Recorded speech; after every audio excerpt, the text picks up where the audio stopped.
Hi, this is Revathi. Welcome to అందమైన కథల పొదరిల్లు.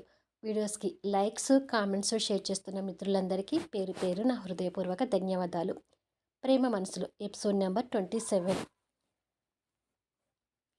పూర్ణ హాల్లో సోఫాలో కూర్చొని ఫోన్ మాట్లాడంలో బిజీగా ఉంటుంది.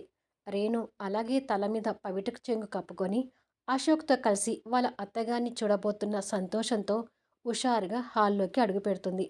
మరుక్షణమే రేణు కాస్త దూరంగా కనిపిస్తున్న పూర్ణగారిని చూడగానే తల మీద కప్పుకున్న పవిట కొంగు వదిలేసేసరికి ఒక్కసారిగా గాలికి ఎగిరిపోయి భయంతో నోటి మాట పడిపోయి ఆవిడ వైపు చెయ్యి చాచి చూపిస్తూ తడి ఆరిపోయిన గొంతుతో ఆవిడ ఆవిడ అని తడబడుతూ అంటుంటే అశోక్ వాళ్ళ అమ్మగారి వైపు చూసి తనే మా అమ్మగారు అంటాడు రేణుకు మాత్రమే వినిపించేటట్టుగా.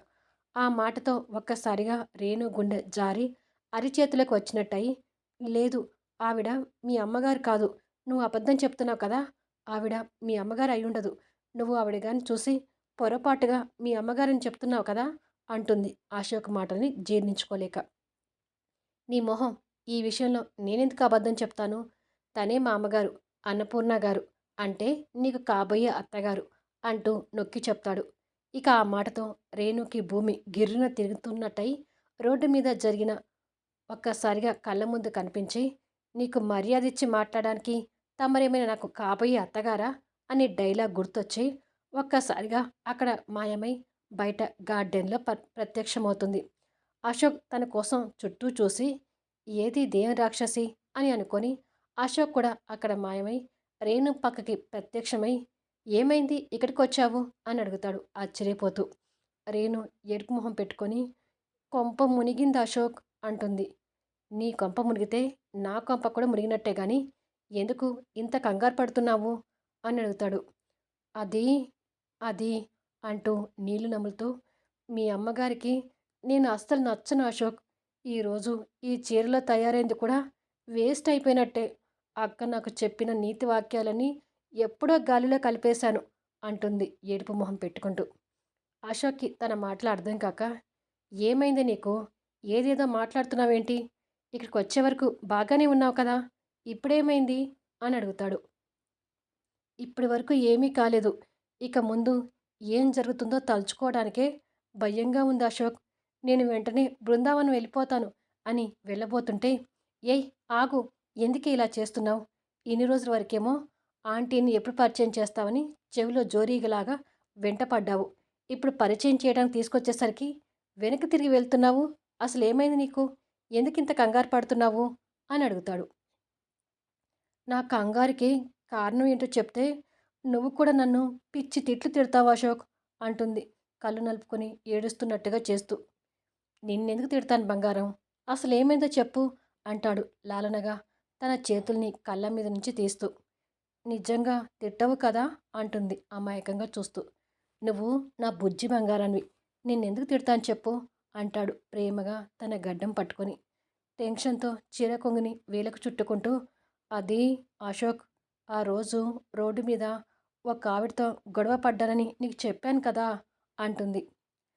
రోజు ఎంతమందితోనో గొడవ పడుతుంటావు, ఆ రోజు అంటే నేను ఏ రోజు అనుకోవాలి అంటాడు అశోక్ కాస్త చిరాకు పడుతూ. అదిగో అప్పుడే నీ ఫేస్ మారిపోతుంది, ఇక విషయం తెలిస్తే నువ్వు నన్ను ఖచ్చితంగా తిడతావు, నేను ఇక్కడ ఉండను, వెళ్ళిపోతాను అని వెనక్కి తిరిగి వెళ్ళబోతుంటే, ఏయ్ ఆగవే, ఎందుకు ఇలా చంపుతున్నావు, ముందు మా అమ్మ దగ్గరికి పదా అంటాడు తన చేయి పట్టుకొని లాగుతూ. వద్దు అశోక్, మీ అమ్మ దగ్గరికి రావాలంటే భయమేస్తుంది అంటుంది అశోక్ చేయి విడిపించుకుంటూ. ఏంటి, రౌడీ అయిన నువ్వు ఒకరికి భయపడటమా, నువ్వు అలా అంటుంటే నాకు ఆశ్చర్యంగా ఉంది, నమ్మలేకపోతున్నాను అంటాడు. నమ్మాలి అశోక్, జీవితంలో నిన్నెప్పుడు ఎవరికి భయపడలేదు, మొట్టమొదటిసారి మీ అమ్మగారికి ఇంతగా భయపడుతున్నాను అంటుంది ఏడుపు మొహంతో. మా అమ్మంటే అంత భయం ఎందుకే, మా అమ్మని ఇంతకుముందు ఎప్పుడైనా చూసావా అని ఆలోచించుకొని సడన్గా బుర్ర వెలిగి రేణువైపు అనుమానంగా చూస్తూ, కొంప తీసి ఆ రోజు నువ్వు గొడవ పెట్టుకుంది మా అమ్మతో కాదు కదా అంటాడు భయపడుతూనే. రేణు ఏడుపు మొహం పెట్టుకుంటూ, కొంప తీయకుండా మీ అమ్మతోనే గొడవ పెట్టుకున్నాను అశోక్, నాకు ఆ గాజులు ఇచ్చింది మీ అమ్మగారే అంటుంది. ఆ మాటలకి అశోక్ మైండ్ దిమ్మ తిరుగుతూ, నిజంగానే కొంపముచ్చావు కదా దెయ్యం రాక్షసి! మా అమ్మతోనే గొడవ పడతావా? నిన్ను అంటూ తన మీదకి చెయ్యి లేపుతాడు కాస్త కోపంతో. రేణు భయంతో ముడుచుకుంటూ చూసావా చూసావా? నువ్వు అందరిలాంటి మగాడివి అని నిరూపించుకున్నావు. మీ అమ్మ విషయానికొచ్చేసరికి తిట్టడం కాకుండా నా మీదకి ఏకంగా చెయ్యే లేపుతున్నావు అంటుంది ఏడుపు మొహంతో. అశోక్ వెంటనే చేయి దించి కొట్టడం కాదే నిన్ను చంపేయాలి అంటాడు కోపంగా. అదిగో నువ్వు నన్ను తిడుతున్నావు అశోక్. నీ నోటి నుండి నా గురించి నెగిటివ్ వాక్యాలు వస్తే నేను అసలు తట్టుకోలేని తెలుసు కదా అంటుంది అంతే ఏడుపు మొహం పెట్టుకుంటూ. ఇక ఆ మాటలతో అశోక్ ఆ చిరుకోపం కూడా తగ్గించుకొని తన వైపు జాలిగా చూస్తుంటాడు. అయినా అప్పటికి ఆవిడ మీ అమ్మగారని నీకే తెలీదు. ఇక నాకేం తెలుస్తుంది? ఆ రోజు నేనేమైనా కావాలని గొడవపడ్డానా? రాంగ్ రూట్లో వచ్చిందని గొడవపడ్డాను. రాంగ్ రూట్లో రావడం తప్పే కదా మరి అంటుంది సాగతీస్తూ. అవును, రాంగ్ రూట్ గురించి పెద్ద లెక్చర్ ఇవ్వడానికి నువ్వు పెద్ద ట్రాఫిక్ పోలీసువి కదా అంటాడు. రేణు అంతే ఏడుపు పెట్టుకుంటూ అసలు నేను ఈ ఇంటి కోడలయ్యే అదృష్టం ఉందో లేదో, నీకు పెళ్ళానయ్యే అదృష్టం ఉందో లేదో, నీ పిల్లలకి తల్లినయ్యే అదృష్టం ఉందో లేదో అంటుంది అశోక్ మొహంలో కోపం పోయిందా లేదా అని తొంగి చూస్తూ. అశోక్ అంతే నిలబడి తనని చూస్తుంటాడు. రేణు జాలిగా మొహం పెట్టి అశోక్ వైపు చూస్తూ, ఒకవేళ మీ అమ్మగారికి నన్ను కోడలుగా చేసుకోవడం ఇష్టం లేకపోతే మీ అమ్మగారు చూపించిన అమ్మాయిని పెళ్లి చేసుకొని మీకు పుట్టబోయే పిల్లలకి నా పేరు పెట్టుకో అశోక్ అంటుంది. అప్పటి వరకు కాస్త కోపంగా ఉన్న అశోక్ ఆ మాటలకి నవ్వుతుంటాడు. రేణు కాస్త ఊపిరి పీల్చుకుంటూ అమ్మయ్య నా బంగారం నవ్వేశాడు అనుకుంటుంది మనసులో. అశోక్ అంతే నవ్వుతూ పిచ్చిదాన అంత దూరం ఏమీ రానివ్వనులే గాని పద అంటాడు తను చేపట్టుకొని. వద్దు అశోక్, మీ అమ్మగారి దగ్గరికి రావాలంటే నిజంగానే నాకు భయం వేస్తుంది అని అంటుంది. రేణు చేపట్టుకొని భయం వేసినా ఇప్పుడు నువ్వు మా అమ్మ ఎదుట పడక తప్పదు అంటాడు. నిజంగా తప్పదా అంటుంది పప్పీ ఫేస్ పెడుతూ. మన పెళ్ళి జరగాలంటే తప్పదు అంటాడు. రేణు బాధపడుతూ మొదటిసారి నా మొహాన్ని తీసేసి వేరే మొహం పెట్టుకుంటే బాగుండనిపిస్తుంది అని ఆలోచించి అశోక్ ఒక ఐడియా, ప్లాస్టిక్ సర్జరీ చేయించుకొని నా మొహం మార్చుకుంటే అంటుంది. నువ్వు ప్లాస్టిక్ సర్జరీ చేయించుకొని మొహం మార్చుకుని వచ్చేసరికి నాకు లాస్యతో పెళ్ళై పిల్లలు కూడా పుడతారు. అప్పుడు నిజంగానే మా పిల్లలకి నీ పేరు పెట్టుకోవాల్సి వస్తుంది అంటాడు.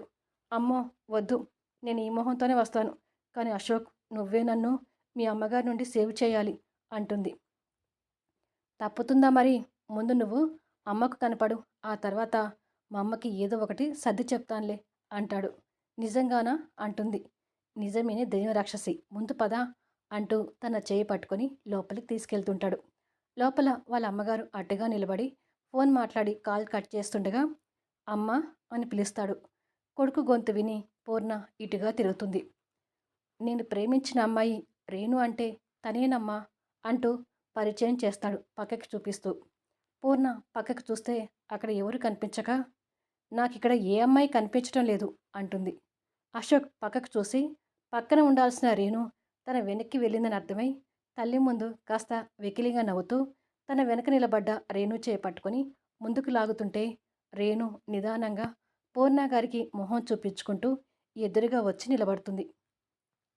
రేణుని చూడగానే పూర్ణగారు షాక్ అయి కోపంతో కనుగుడ్లు పెద్దగా చేసుకుంటూ నువ్వా అని గట్టిగా అరుస్తుంది.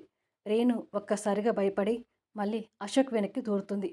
అశోక్ కూడా కంగారు పడుతూ రేణు చేపట్టుకొని మళ్ళీ ఎదురుగా తీసుకొచ్చి అమ్మా, మీ ఇద్దరి మధ్య జరిగిన గొడవ గురించి నాకు ఇప్పుడే చెప్పింది. ఆ రోజు తనేదో తొందరపాటుతో మీతో అలా ప్రవర్తించిందమ్మా అని సర్ది చెప్పబోతుంటే మన దెయ్యం రాక్షసికి తొందర ఎక్కువ కదా, నోరు అసలే ఊరుకోదు. అశోక్ మాటలకు మధ్యలో దూరి తొందరపాటుతో కాదు అశోక్, కావాలనే రాంగ్ రూట్లో వచ్చారని బుద్ధి చెప్పాను అంటూ ఉన్న మాట చెప్తుంది. అబ్బా అని అనుకొని అశోక్ కోపంతో రేణు చేని గెలుతాడు. అబ్బా అని రేణు నొప్పితో అశోక్ వైపు చూస్తుంటే అశోక్ రేణు వైపు గుడ్లు మేర చూస్తాడు. రేణుకి అర్థమై తలదించుకొని నిలబడుతుంది. కానీ పూర్ణకి మాత్రం రేణుని తన మాటలను చూస్తుంటే కోపం రెట్టింపయి అశోక్ని చూసి కంట్రోల్ చేసుకుంటుంది. అమ్మా, ఈ ఒక్కసారికి తన్ని క్షమించమ్మా అంటాడు. పూర్ణ కోపాన్ని కంట్రోల్ చేసుకుంటూ రేణుని టాప్ అండ్ బాటం పరీక్షించి తన కాలకున్న చెప్పులు చూసి నువ్వు మీ ఇంటి లోపల కూడా ఇలాగే చెప్పులతో నడుస్తావా అని అడుగుతుంది. రేణు కాలకున్న చెప్పుల వైపు చూసుకొని గబుక్కున చెప్పులు చేతిలో పట్టుకొని చటుక్కున బయట వేసి చిటికెలో వచ్చి ఆమెకు ఎదురుగా నిలబడుతుంది. రేణు యాక్షన్ చూసి అశోక్ బలవంతంగా తల్లి ముందు నవ్వు ఆపుకుంటూ ఉంటాడు. ఇక రేణు భయాన్ని చూస్తున్న అశోక్ రేణుని పూర్ణ ఎదురుగా నిలబెట్టలేక, అమ్మ, కాబోయే కోడలికి మన ఇల్లు చూపిస్తాను అంటూ రేణు చేయి పట్టుకొని పైకి వెళ్తుంటాడు.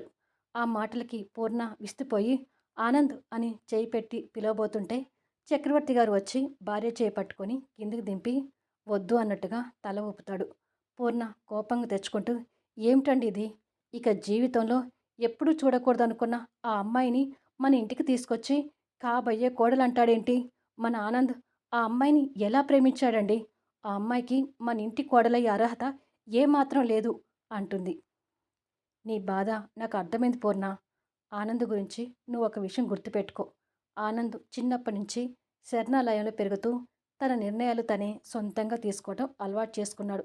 అలాంటి వాతావరణానికి అలవాటు పడిన మన ఆనంద్ మనల్ని అడిగి నిర్ణయం తీసుకుంటాడనుకోవడం మన పొరపాటు. ఈ విషయం గురించి ఎక్కువ ఆలోచించకుండా రూమ్లోకి పద అంటూ పక్కన ఉన్న వెంకటమ్మ చూసి, ఆనంద్ వాళ్ళకి కాఫీ తీసుకెళ్ళు అంటాడు. అలాగే అయ్యగారు అంటుంది వెంకటమ్మ. చక్రవర్తి గారు పూర్ణాన్ని తీసుకొని అక్కడి నుంచి వెళ్తాడు. అప్పటి వరకు అదంతా చాటుగా ఉండి చూస్తున్న లాస్య బయటకొచ్చి, అంటే అత్తతో గొడవ పడింది రేణునా? ఇది నాకు మంచి విషయమే. కానీ మావయ్య ఏంటి అత్తకు సూక్తులు చెప్తున్నాడు? ఆ సూక్తులేవి అత్త చెవికి ఎక్కనివ్వకుండా నేను చూసుకోవాలి. అయినా బావేంటి ఏకంగా కాబోయే కోడలంటున్నాడు? పిచ్చి బావ, ఈ లాస్య ఉండగా రేణుని ఈ ఇంటి కోడలు కానిస్తానా? నెవ్వర్.